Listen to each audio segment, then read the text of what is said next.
भाग 8 पेड़ों का महत्व। कविता और मीनू पक्की सहेलियां थीं।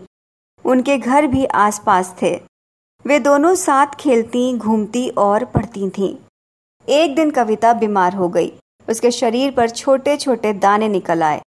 दाने देखकर परिवार के सभी लोग घबरा गए। तभी अचानक वहां मीनू की माँ आ गई। वे पेड़ पौधों के बारे में बहुत कुछ जानती थीं। उन्होंने कविता की माँ से कहा, आप लोग घबराइए नहीं। नीम की पत्तियों को पानी में अच्छी तरह उबालकर उस पानी से कविता को स्नान कराइए। कविता बिल्कुल ठीक हो जाएगी। कविता की माँ ने वैसा ही किया। कविता के सब दाने ठीक हो गए। उसने यह बात अपनी सभी सहेलियों को भी बताई।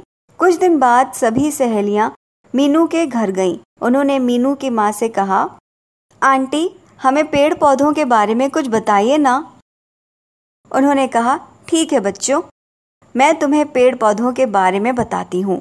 पेड़ पौधे हमारे लिए बहुत उपयोगी हैं। ये हमें जीने के लिए ऑक्सीजन देते हैं, जो शुद्ध वायु होती है। उनसे हमें भोजन, फल, सब्जियाँ, तेल, मसाले, यहाँ तक कि दवाइयाँ भी मिलती हैं। सब बच्चे मीनू की माँ की बात बहुत ध्यान से सुन रहे थे। तभी काव्या ने पूछा, आंटी, क्या सभी पेड़ पौधों में कोई ना कोई गुण जरूर होता है? मीनू की माँ ने कहा, हाँ बेटी, संसार में कोई भी पेड़ पौधा ऐसा नहीं है जिसमें कोई गुण ना हो।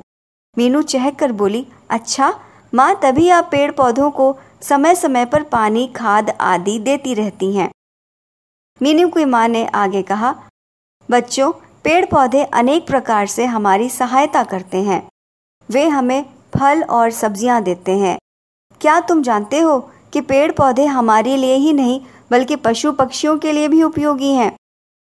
छवि बोली, हाँ आंटी, वे भी पेड़ों की छाया में आराम करते हैं। बहुत से पक्षी तो पेड़ों की डालियों पर ही घोंसला बनाते हैं। काव्या ने कहा, उनकी लकड़ी फर्नीचर बनाने के काम आती है। कुछ लोग तो लकड़ियों का प्रयोग ईंधन के रूप में भी करते हैं। कविता बीच में बोली, मेरी माँ दिवाली पर फूल पत्तियों से घर भी सजाती हैं। मीनू की माँ बोली, हाँ बच्चों, तुमने बिल्कुल ठीक कहा। इसलिए हमें पेड़ों को कभी काटना नहीं चाहिए और अधिक से अधिक पेड़ पौधे लगाने चाहिए। सभी बच्चों ने कहा, हाँ आंटी, अब से हम ढेर सारे पेड़ लगाएंगे। फिर सब बच्चे आंटी को धन्यवाद देते हुए प्रसन्नता से अपने अपने घर लौट गए। शिक्षण संकेत। बच्चों को पेड़ पौधों के महत्व के बारे में बताएं। उनसे पूछें कि उनके घर के आसपास कौन कौन से पेड़ हैं।